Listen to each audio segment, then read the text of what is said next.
Tonight, Baltimore. What's going on there? Let's find out the latest on the riots with our own reporter, Miguel Marquez. Miguel, what is the latest going on there? Hi, Wolf.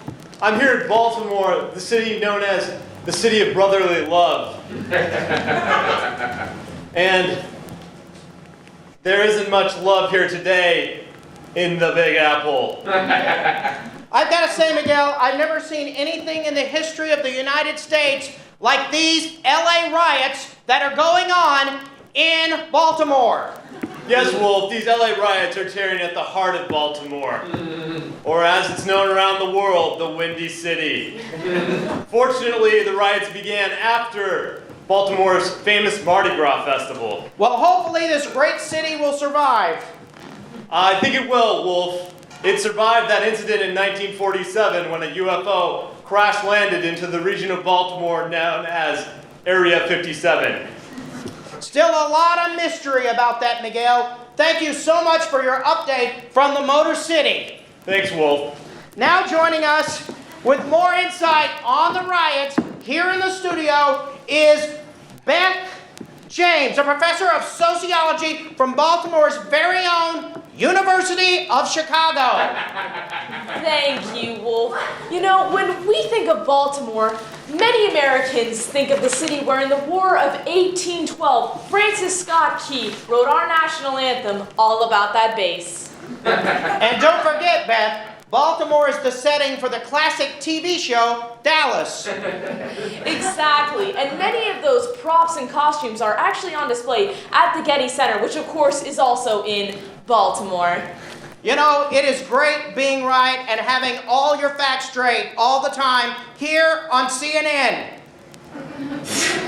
Our next guest is coming to us live from Baltimore. Please welcome the governor of Baltimore. That's right, the Honorable Stephanie Rawlings-Blake.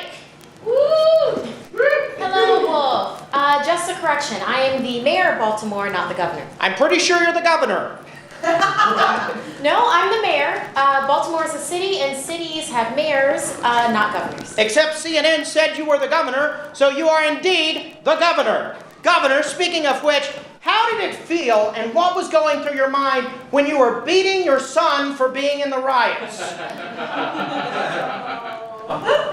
That was a different woman, Wolf. My name is Stephanie Rawlings-Blake. I'm the mayor of Baltimore. Mayor of Baltimore. This just into CNN, the governor of Baltimore beats her kids. Wolf, with that example being set, it's no wonder there's a riot going on.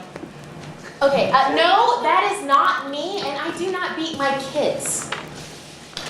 Wolf, with the governor beating her children, it's similar to the violence that was once caused by Martin Luther King. Okay, Martin Luther King Jr., Dr. Martin Luther King Jr., he was not a violent activist. He believed in mainly peaceful protests like most of the residents of Baltimore. Except there are times when violence and riots are expected, like when the Baltimore Mighty Ducks won that hockey tournament.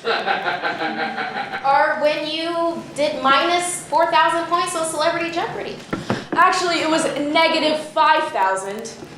I know, but unlike CNN, I don't like to make things seem worse than they actually are. When we return, we will ask the governor what the curfew and how it will affect Baltimore's famed Grand Ole Opry. And when will the residents of Baltimore get to their favorite pastime of surfing? You're not even trying to get this right, are you? I'm Wolf Blitzer, you're in the Situation Room.